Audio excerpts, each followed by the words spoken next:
আইপিএলের এই ম্যাচে জস বাটলার কি খেলাটাই না দেখালো, আর বাটলারের এই বিধ্বংসী ইনিংসেই রাজস্থান রয়্যাল আইপিএল ইতিহাসের সর্বোচ্চ রান তারা করলো। আর তাই তো শাহরুখ খান খুশি হয়ে তাকে বুকে টেনে নিল। কলকাতা বনাম রাজস্থানের এই ম্যাচে ইম্প্যাক্ট প্লেয়ার হিসেবে খেলতে নেমেছিল জস বাটলার। খেলতে নেমেই তিনি শুরু করেন তার ব্যাটিং কারবার।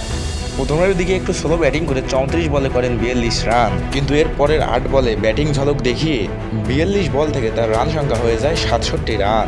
এরপর মিচেল স্টার্ককে তিনি দুর্দান্ত একটি ছক্কা হাঁকান।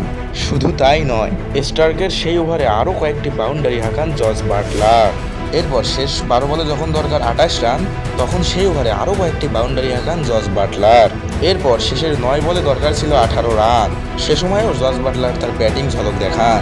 73 মিটারের আবার একটি ছক্কা হাঁকান জস বাটলার। বাটলারের এমন বিধ্বংসী ইনিংসে মাথায় হাত বলারের। এরপর খেলা গড়ায় শেষ ওভারে, তখন দরকার ছিল 6 বলে 9 রান। সেই সময় বরুণ চক্রবর্তীর প্রথম বলেই দুর্দান্ত একটি ছক্কা হাঁকান জস বাটলার, আর এই ছক্কার মাধ্যমেই সেঞ্চুরি পূর্ণ হয়ে যায় জস বাটলারের এবং রাজস্থান রয়্যালসের জেতার জন্য প্রয়োজন ছিল 5 বলে 3 রান।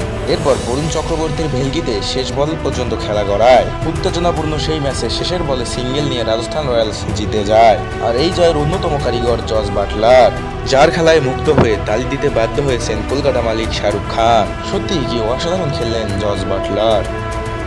দর্শক, জস বাটলারের এই বিধ্বংসী ইনিংস নিয়ে আপনার মতামত কি আমাদের কমেন্ট করে জানান। ধন্যবাদ সবাইকে আমাদের ভিডিওটি দেখার জন্য।